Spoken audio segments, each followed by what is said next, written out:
Hi my YouTube family, welcome back to new vlog. Bagur ಕುಟುಂಬಕ್ಕೆ ಎಲ್ಲರಿಗೂ ಸ್ವಾಗತ. ಎಲ್ಲರೂ ಹೇಗಿದ್ದೀರಾ ಕಮೆಂಟ್ ಬಾಕ್ಸಲ್ಲಿ ತಿಳಿಸಿ. ತುಂಬ ದಿನ ಆದಮೇಲೆ ವ್ಲಾಗ್ ಹಾಕ್ತಾಯಿದ್ದೀನಿ. ಒಂದು ಸ್ವಲ್ಪ ಯೂಟ್ಯೂಬಲ್ಲಿ ಇಶ್ಯೂ ಆಗಿಬಿಟ್ಟಿತ್ತು, ಹಾಗಾಗಿ ನನಗೆ ವ್ಲಾಗ್ನ ಪೋಸ್ಟ್ ಮಾಡೋದಕ್ಕಾಗಿರಲಿಲ್ಲ. ಸರಿ ಇವತ್ತು ಪೋಸ್ಟ್ ಮಾಡೋಣ ಅಂತ ಹೇಳಿ ವ್ಲಾಗ್ ಎಡಿಟ್ ಮಾಡಿ ಇವತ್ತೇ ಪೋಸ್ಟ್ ಕೂಡ ಮಾಡ್ತಾಯಿದ್ದೀನಿ. ಸ್ವಲ್ಪ ಹಳೆ ವಿಡಿಯೋನೇ ಇದು, ಆವಾಗಲೇ ರೆಕಾರ್ಡ್ ಮಾಡ್ಕೊಂಡಿದ್ದೆ. ಅದೇ ಹೇಳಿದ್ನಲ್ಲ, ಇಶ್ಯೂ ಆಗಿತ್ತು ಸ್ವಲ್ಪ, ಹಂಗಾಗಿ ಪೋಸ್ಟ್ ಮಾಡೋಕ್ಕಾಗಿರಲಿಲ್ಲ. ಪಾಪುಗೆ ಮುಡಿ ಕೊಡಬೇಕಿತ್ತು, ಹಾಗಾಗಿ ಕೋಟೆ ಬೆಟ್ಟದಲ್ಲಿ, ನಮ್ಮೂರ ಹತ್ರನೇ ಕೋಟೆ ಬೆಟ್ಟದಲ್ಲಿ ಪೂಜೆ ಮಾಡಿಸ್ಬಿಟ್ಟು ನಾನ್ ವೆಜ್ ಎಲ್ಲ ಮಾಡಿಸಿ ಅಲ್ಲಿ ಪೂಜೆ ಮಾಡಿಸಿ ಮುಡಿ ಕೊಟ್ಟು ಬರೋಣ ಅಂತ ಪ್ಲ್ಯಾನ್ ಮಾಡ್ಕೊಂಡು ಹೊರಟ್ವಿ. ಹೋಗ್ಬೇಕಾದ್ರೆ ಹಂಗೆ ಹಾಡು ಮೇಕೆ ಕುರಿ ಎಲ್ಲ ಸಾಕಿರ್ತಾರಲ್ಲ, ಆ ಥರ ಫಾರ್ಮ್ಗಳಿಗೆ ಹೋಗ್ಬಿಟ್ಟು ನೋಡಿಕೊಂಡು ಎಲ್ಲಿ ಚೆನ್ನಾಗಿರುತ್ತೆ ಅಲ್ಲೇ ತೊಗೊಂಡು ಹೋಗ್ಬಿಡೋಣ ನಾವೇನೇ ಅಂತ ಹೇಳಿಬಿಟ್ಟು ನೋಡಿಕೊಂಡು ಕೂಡ ಹೋದ್ವಿ. ಹಂಗೆ ಕೊನೆಗೆ ಒಂದು ಕಡೆ ಸಿಕ್ತು ಕೂಡ, ಚೆನ್ನಾಗಿತ್ತು. ಸರಿ ಅಂದ್ಬಿಟ್ಟು ಅಲ್ಲೇ ಬೈಕ್ ಕೂಡ ಮಾಡಿಕೊಂಡು ಆಮೇಲೆ ಹಾಗೆ ಹೊರಟ್ವಿ. ಬೆಳಿಗ್ಗೆ ಹೊರಟಿದ್ದು ನಾವು, ರಾತ್ರಿ ಆಯಿತು ಮನೆಗೆ ಹೋಗಿ ಬೆಳಿಗ್ಗೆ ಅಂದರೆ ಆಲ್ಮೋಸ್ಟ್ ಮಧ್ಯಾಹ್ನ ಹೊರಟಿದ್ದು. ಮಧ್ಯಾಹ್ನ ಹೊರಟು ಎಲ್ಲ ಕೆಲಸಗಳೆಲ್ಲ ಮುಗಿಸ್ಕೊಂಡು ಊರಿಗೆ ಬಂದು ತಲುಪೋಷ್ಟರಲ್ಲಿ ರಾತ್ರಿ ಆಗೋಗಿತ್ತು. ನಮ್ಮ ಅಜ್ಜಿನೂ ಕೂಡ ಕರ್ಕೊಂಬಂದಿದ್ವಿ, ನಮ್ಮಪ್ಪ ಅವ್ರ ಅಮ್ಮನೂ ಕರ್ಕೊಂಬಂದಿದ್ವಿ, ಮತ್ತು ನಮ್ಮ ಯಜಮಾನ್ರವ್ರ ಅಜ್ಜಿನೂ ಕೂಡ ಕರ್ಕೊಂಬಂದಿದ್ವಿ. ಸುನೀತಕ್ಕ ಎಲ್ಲ ನಾವೆಲ್ಲ ಜೊತೆಲೇ ಬಂದಿತ್ತು. ಬಂದ ತಕ್ಷಣವೇ ಯಾರೂ ರೆಸ್ಟ್ ಮಾಡಲಿಲ್ಲ, ಎಲ್ಲ ಕೆಲಸ ಮಾಡೋದಕ್ಕೆ ಶುರು ಮಾಡ್ಕೊಂಡ್ಬಿಟ್ವಿ.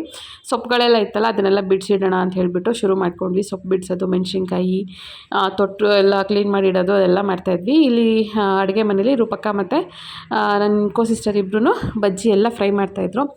ಬಜ್ಜಿನೂ ತುಂಬ ಚೆನ್ನಾಗಾಗಿತ್ತು. ಬಾಳೆಕಾಯಿ ಬಜ್ಜಿ ಮತ್ತು ಆಲೂಗೆಡ್ಡೆ ಬಜ್ಜಿ ಎಲ್ಲ ಫ್ರೈ ಮಾಡ್ತಾಯಿದ್ರು. ಪಾಪು ಕೂಡ ಕೂತಿದ್ದಾನೆ, ಅವನು ಮಧ್ಯೆ ಮಾತಾಡೋದು ಕೇಳಿಸುತ್ತೆ. ಇಲ್ಲಿ ಈ ಕಡೆ ಪಾಪು ಮತ್ತು ಅಪ್ಪು ಇಬ್ಬರು ಕೂಡ ಫುಲ್ಲು ಮಜಾ ಮಾಡ್ಕೊಂಡು ಎಂಜಾಯ್ ಮಾಡ್ಕೊಂಡು ಆಟ ಆಡ್ಕೊಂಡಿದ್ರು. ಗೊಂಬೆ ಅಂತೂ ನನ್ನ ಜೊತೆ ಕೂತ್ಕೊಂಡು, ಚಿಕ್ಕಿ ನಾನು ಬಿಡಿಸ್ತೀನಿ ಬೆಳ್ಳುಳ್ಳಿ ಅಂತ ಹೇಳ್ಬಿಟ್ಟು ಕೂತ್ಕೊಂಡು ಬೆಳ್ಳುಳ್ಳಿ ಎಲ್ಲ ಕ್ಲೀನ್ ಮಾಡ್ಕೊಂಡ್ವಿ. ಯಾಕೆ ಅಂದರೆ ಬೆಳಗ್ಗೆ ಅಲ್ಲಿ ಹೋಗಿ ಅಡುಗೆ ಮಾಡೋದಕ್ಕೆಲ್ಲ, ಅಂದರೆ ಅಡುಗೆ ಮಾಡೋವ್ರಿಗೆ ಹೇಳಿದ್ದೀವಿ, ಆದರೂ ಸ್ವಲ್ಪ ಪ್ರಿಪೇರ್ ಮಾಡಿಟ್ಟಿರೋಣ ಎಲ್ಲನೂ, ಅವ್ರಿಗೂ ಹೆಲ್ಪ್ ಆಗುತ್ತೆ ಅಂತ ಹೇಳ್ಬಿಟ್ಟು ಮಾಡ್ಕೊತಾ ಇದ್ವಿ. ಎಲ್ಲ ಕ್ಲೀನ್ ಮಾಡಿ ಆಮೇಲೆ ಮಲಗಿದ್ದಾಯಿತು. ಇದು ಬೆಳಿಗ್ಗೆನೇ ಬೇಗ ಎದ್ದು ಸ್ನಾನ ಮಾಡಿ ರೆಡಿಯಾಗಿ ಮನೆಯಿಂದನೇ ಮೊಸರನ್ನ ಮಾಡ್ಕೊಂಬಂದಿದ್ವಿ. ಇಲ್ಲಿ ಕರಿಯಣ ಕೆಂಚಣ ಅಂತ ಹೇಳ್ಬಿಟ್ಟು ಕರಿಯಣ ಕೆಂಚಣ್ಣನ ಗುಡಿ ಅಂತ ಹೇಳ್ಬಿಟ್ಟು ಒಂದು ದೇವಸ್ಥಾನ ಇದೆ. ಆ ದೇವಸ್ಥಾನದ ಮುಂದೆನೇ ಇದು ಆಡನ್ನೆಲ್ಲ ಮೇಕೆ ಎಲ್ಲನೂ ಕೂಡ ಬಲಿ ಕೊಟ್ಟು ಆಮೇಲೆ ಅದರದ್ದು ಎಲ್ಲ ಕ್ಲೀನಿಂಗ್ ಎಲ್ಲ ಮಾಡಿ ಅಡುಗೆ ಶುರು ಮಾಡ್ತಾರೆ. ಬೆಳಗ್ಗೆ ಬೇಗನೆ ಬಂದಿದ್ವಿ. ಪಾಪು ಕೈಲೂ ಕೂಡ ನೀರೆಲ್ಲ ಹಾಕಿಸಿ ಆಮೇಲೆ ಅದನ್ನು ಎಲ್ಲ ಕರೆಗಳೆಲ್ಲ ಮಾಡಿ ಪೂಜೆ ಎಲ್ಲ ಶುರು ಮಾಡಿ ಪೂಜೆನೂ ಕೂಡ ಮಾಡಿ, ಇದಕ್ಕೂ ಪೂಜೆ ಮಾಡಿ ಒಲೆ ಪೂಜೆ ಎಲ್ಲ ಮಾಡಬೇಕಿತ್ತಲ್ಲ ಅಡುಗೆ ಶುರು ಮಾಡೋಕ್ಕಿಂತ ಮುಂಚೆ. ಈ ಕಡೆ ನಾನು ಒಲೆ ಪೂಜೆ ಮಾಡ್ಕೊಳ್ಳೋಣ ಅಂತ ಬಂದೆ. ಆ ಕಡೆ ಇದನ್ನೆಲ್ಲ ಕ್ಲೀನ್ ಮಾಡ್ಕೋತಾಯಿದ್ರು ಮೇಕೆನೆಲ್ಲ ಇವ್ರು ನಮ್ಮ ಮಾವ. ಎಲ್ಲ ಕೂಡ ಕ್ಲೀನಿಂಗ್ ಕೂಡ ನಡೀತಾ ಇತ್ತು. ಮಧ್ಯೆ ದೇವಸ್ಥಾನಕ್ಕೂ ಕೂಡ ಕರ್ಕೊಂಡೋಗಿದ್ರು ಯಜಮಾನ್ರು ಒಂದ್ಸಲಿ. ಅಲ್ಲಿ ಕೂಡ ಅಭಿಷೇಕಕ್ಕೆ ಎಲ್ಲ ಕೊಟ್ಟಿದ್ವಲ್ಲ, ಹಾಗಾಗಿ ಅಲ್ಲೂ ಕೂಡ ಪ್ರಸಾದ ಎಲ್ಲ ರೆಡಿ ಮಾಡಬೇಕಿತ್ತು. ಇಲ್ಲಿ ಕೆಳಗಡೆ ಅಡುಗೆ ಎಲ್ಲ ಮಾಡ್ಕೋತಾಯಿದ್ರು, ಮತ್ತು ಅಕ್ಕಂದಿರೆಲ್ಲ ಅಲ್ಲೇ ಇದ್ರಲ್ಲ ಕೆಳಗಡೆ. ಸರಿ ಬಾ ನೀನನ್ನು ಅಲ್ಲಿ ಡ್ರಾಪ್ ಮಾಡ್ತೀನಿ, ನೀವು ಅಲ್ಲಿ ಪ್ರಸಾದ ಎಲ್ಲ ಮಾಡಿಕೊಟ್ಬಿಡು ಅಂತ ಅಂದ್ಬಿಟ್ಟು ಮೇಲೆ ಕರ್ಕೊಂಡೋಗ್ಬಿಟ್ಟಿದ್ರು. ಮೇಲೆ ಹೋಗಿ ದೇವಸ್ಥಾನದಲ್ಲಿ ಎಲ್ಲ ಪ್ರಸಾದ ಎಲ್ಲ ಕೂಡ ರೆಡಿ ಮಾಡಿದೆ. ಅಷ್ಟರಲ್ಲಿ ಯಜಮಾನ್ರು ಬಂದರು, ಅಪ್ಪನೂ ಕೂಡ ಬಂದರು. ಅಪ್ಪ ನಾನು ಕೆಳಗೆ ಬಂದ ತಕ್ಷಣವೇ ಬಾ ಮುಡಿ ಕೊಟ್ಕೊಂಡು ಕರ್ಕೊಂಬಂದ್ಬಿಡೋಣ, ಆಮೇಲೆ ಅಲ್ಲಿ ಪೂಜೆ ಮಾಡಿಸೋದಕ್ಕೆ ಹೋಗೋದಕ್ಕೆ ಸರಿ ಹೋಗುತ್ತೆ ಅಂದ್ಬಿಟ್ಟು ಎಲ್ಲ ಫಾಸ್ಟಾಗಾದ್ರೂ ಹಂಗೂ ಲೇಟಾಗೋಯಿತು. ಊಟ ಕೊಡೋ ಅಷ್ಟರಲ್ಲಿ ತುಂಬಾ ಲೇಟಾಗೋಗಿತ್ತು. ಸರಿ ಅಂತ ಹೇಳಿ ಅಲ್ಲಿ ಮುಡಿ ಕೊಡಿಸಿ ಪಾಪುಗೆ ಸ್ನಾನ ಕೂಡ ಮಾಡಿಸಿ ನಾನು ಎಲ್ಲ ಡ್ರೆಸ್ ಚೇಂಜ್ ಎಲ್ಲ ಮಾಡಿಕೊಂಡು ಇವಾಗ ಇಲ್ಲಿಂದ ಕರಿಯಣ ಕೆಂಚಣ್ಣನ ಗುಡಿ ಹತ್ರ ಹೋಗಿ ಅಲ್ಲಿ ಪೂಜೆ ಮಾಡಿ ತಿರ್ಗಾ ಅಲ್ಲಿಂದ ಪ್ರಸಾದ ತೊಗೊಂಡೋಗ್ಬಿಟ್ಟು ಕೋಟೆ ಬೆಟ್ಟದ ದೇವಸ್ಥಾನದ ಮೇಲ್ಗಡೆ ಹೋಗಿ ಅಲ್ಲೂ ಪೂಜೆ ಮಾಡಿಸ್ಕೊಂಡು ಬರಬೇಕು. ಆಮೇಲೆ ಊಟ ಎಲ್ಲ ಬಡಿಸೋದಕ್ಕೆ ಶುರು ಮಾಡಬೇಕು.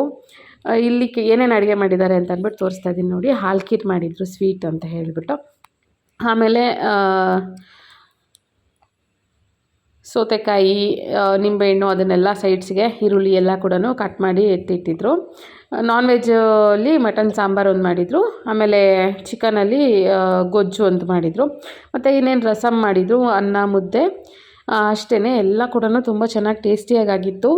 ಮತ್ತು ಕಾಳು ಗೊಜ್ಜು ಕೂಡ ಮಾಡಿಸಿದ್ವಿ, ಎಲ್ಲ ಕೂಡ ತುಂಬ ಚೆನ್ನಾಗಿತ್ತು. ನೋಡ್ತಾ ಇರ್ಬೋದು ನೀವು, ಕಾಳು ಗೊಜ್ಜಿದು ಎಲ್ಲನೂ ಕೂಡ ಟೇಸ್ಟಿಯಾಗಿತ್ತು. ಆದರೆ ಸ್ವಲ್ಪ ಚಿಕನ್ ಸ್ವಲ್ಪ ಜಾಸ್ತಿನೇ ಮಿಕ್ಕೋಯ್ತು, ಮಟನ್ ಎಲ್ಲ ಖಾಲಿ ಆಯಿತು, ಚಿಕನ್ ಸ್ವಲ್ಪ ಮಿಕ್ಕೋಗ್ಬಿಟ್ಟಿತ್ತು, ಎಷ್ಟೊಂದು ವೇಸ್ಟ್ ಆಗೋಯಿತು. ಆಮೇಲೆ ಮಟನ್ ಕೂಡ ತುಂಬ ಚೆನ್ನಾಗಾಗಿತ್ತು, ಟೇಸ್ಟಿಯಾಗಿತ್ತು.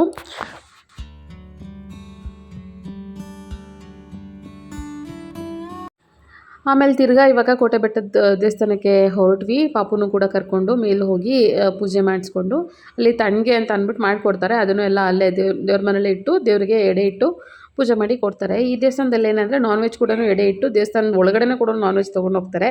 ಹಾಗಾಗಿ ನಾವು ಅಲ್ಲೋಗಿ ಪೂಜೆ ಮಾಡಿಸ್ಕೊಂಡು ಅಲ್ಲಿ ದೇವ್ರ ಹತ್ರ ಎಲ್ಲ ಎಡೆ ಇಟ್ಟು ಸೈಡಲ್ಲಿ ದೇವ್ರುಗಳಿರ್ತಾರಲ್ಲ, ಆ ದೇವ್ರ ಹೆಸರು ಗೊತ್ತಿಲ್ಲ ನನಗೆ, ಆ ದೇವರಿಗೆಲ್ಲ ಎಡೆ ಇಟ್ಟು ಪೂಜೆ ಮಾಡಿಕೊಂಡು ಅಲ್ಲಿಂದ ತೀರ್ಥ ತೊಗೊಂಬಂದು ಇಲ್ಲಿ ಅಡುಗೆಗೆ ಎಲ್ಲ ಕಡೆನೂ ಹಾಕಿ ತೀರ್ಥನ ಪೂಜೆ ಎಲ್ಲ ಮಾಡಿ ಆದಮೇಲೆ ನಾವು ಎಲ್ಲ ಊಟಕ್ಕೆ ಕೂತ್ಕೋಬೇಕು. ಸ್ವಲ್ಪ ಲೇಟ್ ಆಯಿತು, ಎಲ್ಲ ಬೇಜಾರು ಮಾಡ್ಕೊಂಡಿರ್ತಾರೆ ಅನಿಸುತ್ತೆ, ಆದರೆ ದೇವ್ರ ಕಾರ್ಯ ಅಲ್ವಾ, ಹಾಗಾಗಿ ಎಲ್ಲರೂ ಆರಾಮಾಗೇ ಇದ್ದರು. ಆಮೇಲೆ ಎಲ್ಲ ಊಟ ಬಡಿಸೋದಕ್ಕೆ ಶುರು ಆಯಿತು. ಎಲ್ಲರೂ ಊಟ ಚೆನ್ನಾಗಿತ್ತು, ಚೆನ್ನಾಗಿ ಮಾಡಿದ್ರು. ಆಮೇಲೆ ನಾವು ಕೂಡ ಕೂತ್ಕೊಂಡ್ವಿ. ಏನೋ ಅಂದರೆ ಓಡಾಡಿದ್ದಕ್ಕೆ ಅನಿಸುತ್ತೆ, ಏನೂ ಸರಿಯಾಗಿ ತಿನ್ನೋಕ್ಕಾಗಲಿಲ್ಲ ನನಗೆ, ಎಲ್ಲ ಹಂಗಂಗೆ ವೇಸ್ಟ್ ಮಾಡಿಬಿಟ್ಟೆ. ಆಮೇಲೆ ನೋಡಿ ಎಲ್ಲ ಅಮ್ಮ, ನಮ್ಮ ಅಕ್ಕ ಎಲ್ಲರೂ ಕೂಡ ಬಂದಿದ್ದಾರೆ. ನನ್ನ ತಂಗಿ ಅಲ್ಲಿ ಆ ಕಡೆ ಗೊಂಬೆ ಕೂಡ ಕೂತಿದ್ದಾಳೆ. ಎಲ್ಲರೂ ಕೂಡ ಒಂದು ವೀಡಿಯೋ ಮಾಡ್ಕೊಳ್ಳೋಣ ಅಂತ ಹೇಳ್ಬಿಟ್ಟು ಹಂಗೆ ರೆಕಾರ್ಡ್ ಮಾಡಿಕೊಂಡೆ. ಫಸ್ಟಿಂದನೇ ನೀಟಾಗಿ ವೀಡಿಯೋ ಮಾಡ್ಕೋಬೇಕಿತ್ತು, ನಂಗೆ ಮಾಡ್ಕೊಳ್ಳೋದಕ್ಕೆ ಆಗಲಿಲ್ಲ. ಪೋಸ್ಟ್ ಮಾಡ್ತೀನೋ ಇಲ್ವೋ ಅನ್ನೋ ಇದರಲ್ಲೇ ಸ್ವಲ್ಪನೇ ವೀಡಿಯೋ ರೆಕಾರ್ಡ್ ಮಾಡಿಕೊಂಡೆ.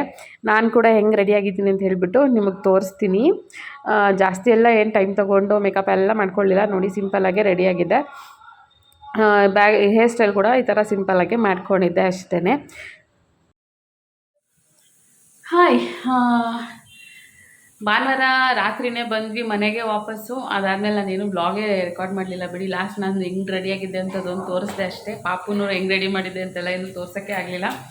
ನನ್ನ ಮಗ ಭಾನುವಾರ 1:15 ಅನಿಸುತ್ತೆ ಮನೆಗೆ ಬಂದಾಗ. What happen? 1:15 ಅನಿಸುತ್ತೆ ಮನೆಗೆ ಬಂದಾಗ. ಆಮೇಲೆ ಇವನ್ನ ಮಲಗಿಸೋಷ್ಟರಲ್ಲಿ 1-2 ಗಂಟೆ. ಆಮೇಲೆ ಮಲ್ಕೊಂಡು ನಿದ್ದೆ ಮಾಡಿ ಇನ್ನು ನೆಕ್ಸ್ಟ್ ಡೇ ಜಾಬ್ಗೆ ಹೋಗ್ಬೇಕಿತ್ತು. ಆದರೆ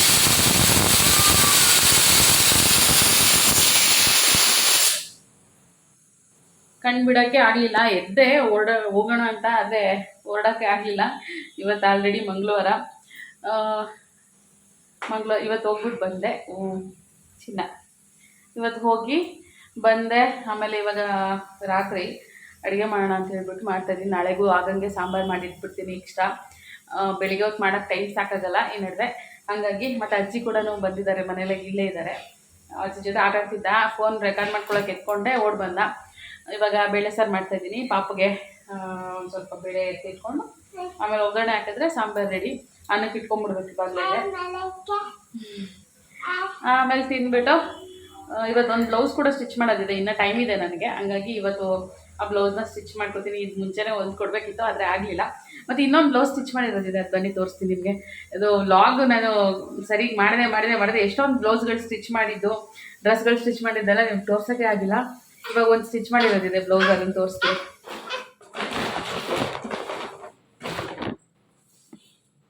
ನೋಡಿ, ಇದೆ ಬ್ಲೌಸು.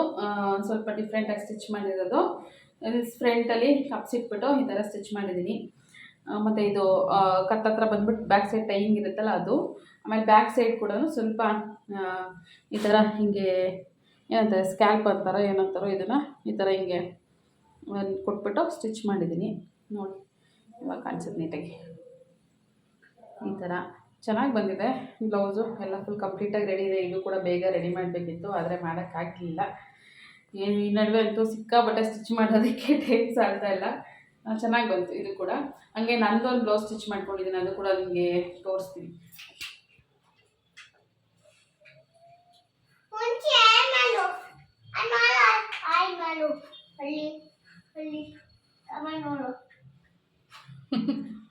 ನೀನು ಆಯ್ ಮಾಡು ಬಂದೆ.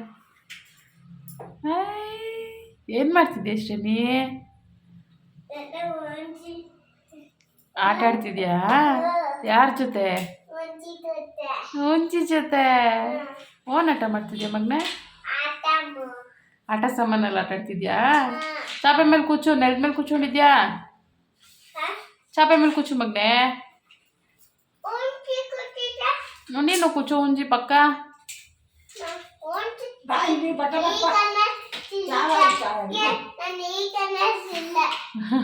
ಹುಂಜಿ ಮುಖ ಕಾಣಿಸಿಲ್ವಾ? ಸರಿ ಆಯ್ತು, ಆಟಾಡಿ.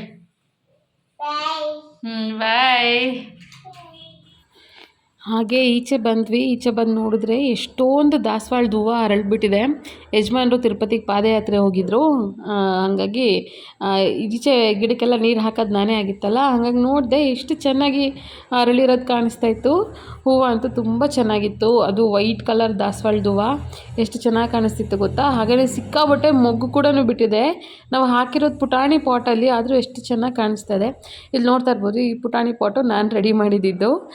ಇದರಲ್ಲಿರೋ ಪ್ಲಾಂಟ್ಸ್ ನನಗೆ ತುಂಬ ಇಷ್ಟ. ಇದು ಅದು ಒಂದೇ ಸಮ ಸ್ಟ್ರೈಟಾಗಿ ಬೆಳ್ಕೊಂಡು ಹೋಗುತ್ತೆ, ಸಖತ್ತಾಗಿ ಕಾಣಿಸುತ್ತೆ. ಆದರೆ ಅದು ನಾವು ಸಂದಿಲಿ ಇಟ್ಬಿಟ್ಟಿದ್ದೀವಿ, ಹಾಗಾಗಿ ಅಷ್ಟು ಚೆನ್ನಾಗಿ ಕಾಣಿಸ್ತಿಲ್ಲ ನಿಮಗೆ. ಇದು ಏನಂದರೆ ಒಂದೇ ಒಂದು ಎಲೆ ತೆಗೆದು ಪಕ್ಕದಲ್ಲಿ ಹಾಕಿದ್ರೆ ಎಷ್ಟೊಂದು ಗಿಡ ಬಂದ್ಬಿಡುತ್ತೆ. ತುಂಬ ಚೆನ್ನಾಗಿ ಜರ್ಮಿನೇಟ್ ಆಗುತ್ತೆ ಇದಂತೂ. ಮತ್ತು ಅದ್ರದ್ದು ಬೇಗ ಬೇಗ ಬೇಗ ಡೆವಲಪ್ಮೆಂಟ್ ಕೂಡ ಆಗುತ್ತೆ ದೊಡ್ಡ ಪಾಟಲ್ಲಿ ಹಾಕಿದ್ರೆ. ನಾನು ಪುಟಾಣಿ ಪಾಟಲ್ಲಿ ಹಾಕಿರೋದ್ರಿಂದ ಹಂಗಿದೆ. ಹಾಗೆ ಈ ಕಡೆ ಇನ್ನೂ ಒಂದಷ್ಟು ಪ್ಲಾಂಟ್ಸ್ ಇಟ್ಟಿದ್ದೀನಿ, ನೋಡ್ತಾ ಇರ್ಬೋದು. ಇದರಲ್ಲೂ ಕೂಡ ಫ್ಲವರ್ಸ್ ಎಷ್ಟು ಚೆನ್ನಾಗಿ ಕಾಣ್ತಾ ಇದೆ ಅಂತ ಹೇಳಿಬಿಟ್ಟು. ನನಗೆ ಪ್ಲ್ಯಾಂಟ್ಸ್ ಇಷ್ಟ, ಆದರೆ ಮಾಡೋದಕ್ಕೆ ಇವಾಗ ಬೆಳೆಸೋದಕ್ಕೆಲ್ಲ ಟೈಮ್ ಸಾಕಾಗ್ತಾಯಿಲ್ಲ, ಮೇಂಟೈನ್ ಮಾಡೋದಕ್ಕೆಲ್ಲ. ಎಲ್ಲ ಯಜಮಾನ್ರೇ ಮೇಂಟೈನ್ ಮಾಡೋದು. ಇದು ನೋಡ್ತಾ ಇದ್ದೀರಲ್ಲ, ಇದು ಯಾವುದೋ ಆಯುರ್ವೇದಿಕ್ಗೆ ಸಂಬಂಧಪಟ್ಟಂಥ ಗಿಡ. ಶುಗರಿಗೇನೋ ಹೆಲ್ಪ್ ಆಗುತ್ತಂತೆ, ಏನೋ ತಿಂದರೆ, ಎಲೆ ತಿಂದ್ರೇನೋ ಇಲ್ಲ ಟೀ ಮಾಡ್ಕೊಂಡು ಕುಡಿದ್ರೋ ಏನೋ ಗೊತ್ತಿಲ್ಲ, ಒಟ್ನಲ್ಲಿ ಶುಗರ್ಗೆ ಹೆಲ್ಪ್ ಆಗುತ್ತೆ ಅಂತ ಗೊತ್ತು. ಧರ್ಮಸ್ಥಳ ಹಾಸ್ಪಿಟಲಲ್ಲಿ ಯಾವಾಗೋ ಒಂದ್ಸಲ ಹೋಗಿದ್ದಾಗ ತೊಗೊಂಬಂದಿದ್ವಿ ಆ ಪ್ಲ್ಯಾಂಟು. ಅದನ್ನು ಕೂಡ ತುಂಬ ಚೆನ್ನಾಗಿ ಬರ್ತಾಯಿದೆ ಅದು. ಇಲ್ಲಿ ನೋಡ್ತಾ ಇರ್ಬೋದು ನೀವು, ಏನೋ ಪಾಪುಗೆ ಸೈಕಲ್ ಬಂದಿತ್ತು, ಅದು ಓಪನ್ ಮಾಡ್ತಾಯಿದ್ವಿ. ಅವ್ರ ತಾತನ ಹತ್ರ ಕೇಳಿ ಕೊಡಿಸು ಅಂದ್ಬಿಟ್ಟು ತೆಗೆಸ್ಕೊಂಡಿದ್ದಾನೆ. ಬುಕ್ ಮಾಡಿದ್ದೆ, ಇದು ಅಮೆಝಾನಲ್ಲಿ ಬುಕ್ ಮಾಡಿದ್ದೆ. ನಾನು ಫಸ್ಟ್ ಕ್ರೈಯಲ್ಲಿ ಮಾಡೋಣ ಅಂತ ಸರ್ಚ್ ಮಾಡಿದೆ. ಫಸ್ಟ್ ಕ್ರೈಯಲ್ಲಿ ಇವನು ಏಜಿಗೆ ತಕ್ಕಂಥ ಸೈಕಲ್ಗಳು ಇರಲಿಲ್ಲ, ಇನ್ನು ತುಂಬ ಚಿಕ್ಕ ಮಕ್ಕಳು ಸೈಕಲ್ಗಳಿತ್ತು. ಹಾಗಾಗಿ ನಾನೇನು ಮಾಡಿದೆ, ಅಮೆಝಾನಲ್ಲಿ ಚೆಕ್ ಮಾಡೋಣ ಅಂತ ಹೇಳಿ ಅದರಲ್ಲೇ ಬುಕ್ ಮಾಡಿದೆ. ಚೆನ್ನಾಗಿ ಬಂದಿದೆ, ತುಂಬ ಚೆನ್ನಾಗಿ ಅದನ್ನು ಯೂಸ್ ಮಾಡೋದು ಕಲ್ತ್ಬಿಟ್ಟಿದ್ದಾನೆ. ಇವಾಗ ಬಂದು ಒಂದು 2-3 ದಿನ ಆಯಿತು ಸೈಕಲ್ ಬಂದು. ತುಂಬ ಚೆನ್ನಾಗಿ ಇವಾಗ ಅದನ್ನು ಪೆಡಲ್ ಮಾಡೋದು, ಫುಲ್ ಕಂಪ್ಲೀಟ್ ಪೆಡಲ್ ಮಾಡೋದು ಕೂಡ ಕಲ್ತಿದ್ದಾನೆ. ನಾನು ಶುರು ಮಾಡಿದೆ, ಓಪನ್ ಮಾಡಿಬಿಟ್ಟು ಹೆಂಗೋ ಅವ್ನು ಊಟ ಮಾಡಿಸಿದ್ದೆ. ಆಲ್ರೆಡಿ ಸರಿ ಆಯ್ತು, ಇವಾಗ ಅದನ್ನು ಅಟ್ಯಾಚ್ಮೆಂಟ್ ಮಾಡ್ಕೊಂಬಿಡೋಣ ಅಂತ ಹೇಳಿಬಿಟ್ಟು ಓಪನ್ ಮಾಡ್ಕೊಂಡು ಶುರು ಮಾಡಿದೆ. ಅಷ್ಟರಲ್ಲಿ ಯಜಮಾನ್ರು ಬಂದರು. ಸರಿ ನಾನು ಮಾಡ್ಕೊಡ್ತೀನಿ, ನೀನು ಹೋಗಿ ಮುದ್ದೆ ಮಾಡಿಬಿಡು. ನಾನು ಅನ್ನ ತಿನ್ಕೊಂಬಿಟ್ಟಿದ್ದೆ. ಅವ್ರು ಮುದ್ದೆ ಮಾಡು ಅಂತಂದರು. ಸರಿ ಮುದ್ದೆ ಮಾಡ್ತೀನಿ ಅಂಥೇಳಿ ಮುದ್ದೆ ಮಾಡೋಕ್ಕೆ ಹೋದೆ. ಈ ಕಡೆ ಅವರೆಲ್ಲ ಫುಲ್ ಕಂಪ್ಲೀಟಾಗಿ ಇದನ್ನು ಅರೇಂಜ್ ಮಾಡಿ ಮಗಂಗೆ ಕೊಟ್ಟರು. ಅವತ್ತೇ ಪೂಜೆ ಕೂಡ ಎಲ್ಲ ಮಾಡಿ ಅವನು ತುಳಿಯೋದಕ್ಕೆ ಶುರು ಮಾಡ್ದ.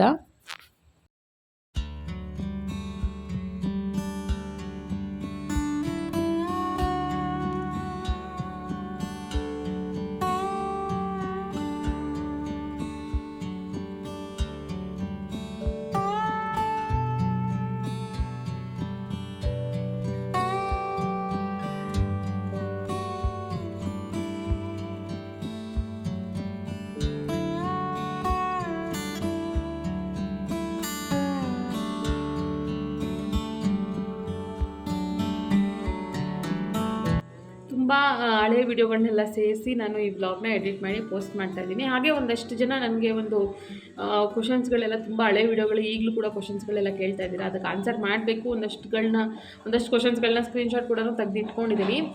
ಇಂಪಾರ್ಟೆಂಟ್ ಅನಿಸಿದ್ದು ಕ್ವಶನ್ಸ್ಗಳನ್ನ, ಅದು ಕೂಡ ನಾನು ಆನ್ಸರ್ ಮಾಡ್ತೀನಿ ಸದ್ಯದಲ್ಲೇ. ಅದು ಕೂಡ ಒಂದು ಶಾರ್ಟ್ ವಿಡಿಯೋ ಆಗುತ್ತೆ, ಅದನ್ನು ಕೂಡ ಮಾಡಿ ನಾನು ಪೋಸ್ಟ್ ಮಾಡ್ತೀನಿ. ಈ ವ್ಲಾಗ್ ಯಾರಿಗಾದರೂ ಇಷ್ಟ ಆಗಿದ್ದರೆ ವಿಡಿಯೋಗೆ ಲೈಕ್ ಮಾಡಿ ಮತ್ತು ನನ್ನ ಚಾನಲ್ಗೆ ಸಬ್ಸ್ಕ್ರೈಬ್ ಮಾಡ್ಕೊಳ್ಳಿ. ಖುಷಿಯಾಗಿರಿ, ಖುಷಿನ ಹಂಚಿ. ನೆಕ್ಸ್ಟ್ ವಿಡಿಯೋದಲ್ಲಿ ಸಿಗೋಣ. ಅಲ್ಲಿ ತನಕ ಬಾಯ್. ಸೇ ಬಾಯ್.